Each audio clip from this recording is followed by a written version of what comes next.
Hey everybody, this is Cordelia Blake.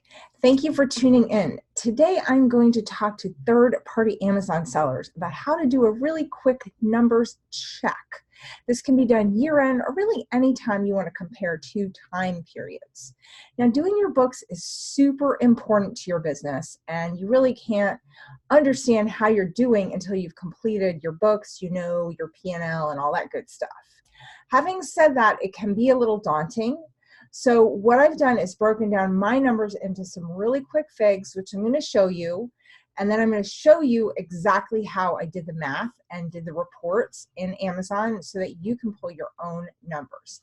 Now, this is all for third-party Amazon sellers. It works whether you are not brand registered or brand registered. It doesn't matter how you source, if you do RA or bundles, private label, brand products, whatever, this will work. Okay, so let me show you really quick my numbers for this is 2019 to 2018. So as you can see here, this is just as a quick overview. In 2019, my pay-per-click, I had 345,000 impressions and I had an ACOS of 9.87%. I am very happy with that because this was my first year that I really took on pay-per-click. Like I try to conquer it or at least learn it.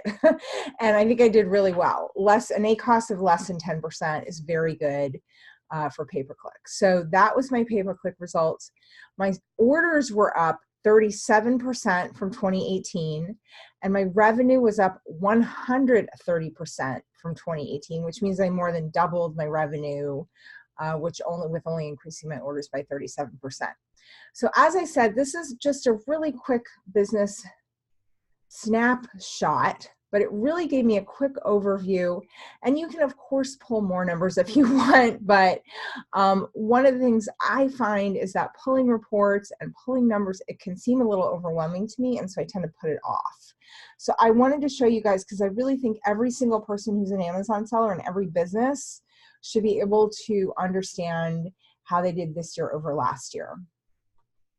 Okay, so let me go ahead and pull up this slideshow for you. And we are going to see what I did and exactly how I did it. So this is for a quick numbers check. You can do it year-end or really anytime you want. Okay, so you're going to go to reports. Yay! Business reports. Business reports, you're going to go down to the sales and traffic report. The sales and traffic report, there may be more than one way to get this data, but I'm just showing you the way that I found that was pretty quick and dirty. So what you're going to do is you'll see I have some yellow rectangles. That's kind of showing you what I did to change this default view. And right now this is just set, don't kind of ignore the graph. That's not really the core thing here. The main thing is that I changed my view to by month just because it was less different numbers. And I changed the date range. So in this case, I was trying to capture as much of 2019 as I could. So I've got from 1/1/2019 to 12/1/2019. But like if you were pulling 2018, you'd go back from 1/1/2018 to 12/31/2018. And if you want to do quarterly or whatever, you can do that. So just set your time period, do by month, and then go ahead and that's it, really. And then you're going to it'll generate that report for you. Now, what you're going to want to do is a little trick. On the far right-hand side of your screen, you're going to see this teeny little gray thing that says the word columns. And that is this thing right over here on the left of your view where it says columns with that little arrow. If you hover your mouse over it, it will pop out this thing and you can pick the columns that you look at in your chart. Now, the reason I like to do this is because first of all, I had to add a column in, and secondly, I took a bunch out. Looking at too much data at once, it can be a bit much. So I unchecked a bunch of columns too for the purpose of this quick and dirty overview. So I've got date, ordered product sales, units ordered, and I wanted to take a look at my average selling price. I didn't really show those numbers here. You can see this was my 2019 numbers. I didn't do a big comparison to that in this, but I did want to just show you how that works. And so if you actually do this, it pulls it by month, and then at the very bottom of the screen, it sums it up for you. So you can just copy this number and this number onto another piece of paper, and boom, you've got your units ordered for the year and your total ordered product sales for the year done like that. So how do you compare that? So first you're going to pull 2018, pull 2019. Okay, this gets a little into math, but I broke it down for you exactly. If you want, you can even pause this video and actually just do it because I was that precise. So you're going to subtract 2018 from 2019. You're going to divide by the 2018 number, and then you're going to convert it to a percent, which means you multiply it by 100. So I gave you some examples here. So if you had 1,000 orders in 2018 and 1,400 orders in 2019, you would subtract 1,000 from 1,400 to get 400. You would then divide 400 by 1,000, which is the 2018 number, and you get 0.4, which when you convert that to a percent or multiply by 100, it gets 40% increase in sales, which you can see 1,400 is a 40% increase in sales over 1,000. So that's how you do that. I just gave you a couple more examples. It's exactly the same thing I just did. 55,000 in 2018 in sales, 157,000 in 2019 means 185% increase. So that's 100% increase is when you just double.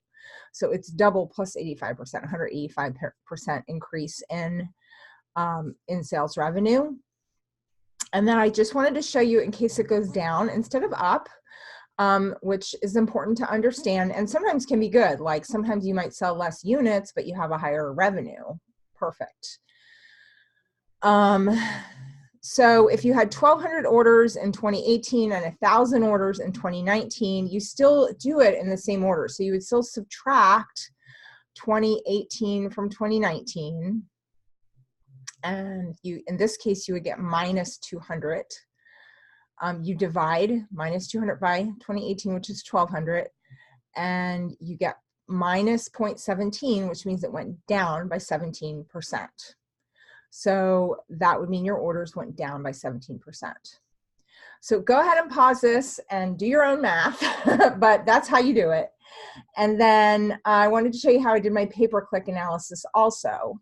So you go under advertising to your campaign manager, and then once again, you're going to want to customize the columns in your view so that you don't see as much information. I like to see impressions, which in my view doesn't default to impressions. One thing I've learned is that different sellers have, for some reason, different defaults. It's not the same all through Amazon. So yours may default to having impressions, but mine does not.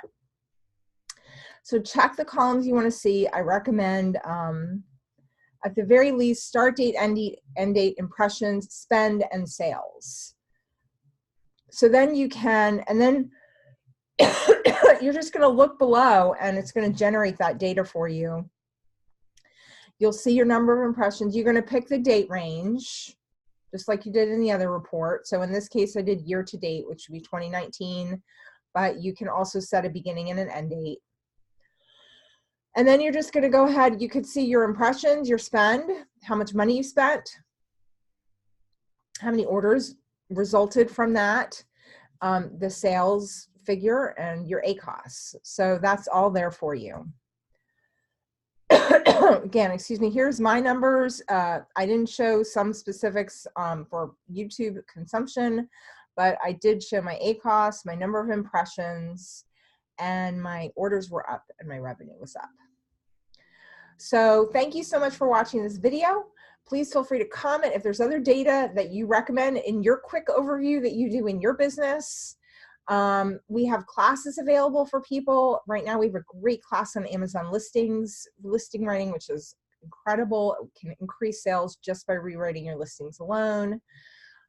We have completely free our Winning on Amazon program. It's a library of videos and ebooks all about high-level Amazon stuff. So if you sign up for that, you get free access to this incredible library of information and resources for Amazon sellers.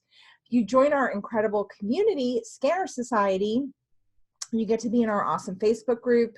I do live trainings every week, and we have just an incredible community of professional sellers who help each other out, answer questions, share intel. So it's a great community. All right, thank you so much. Please like my channel on YouTube. Please subscribe for future videos. If you have a video suggestion or something you'd like to learn more about, please feel free to shoot me an email at cordelia@scannersociety.com or leave it in the comments below. Have a great day.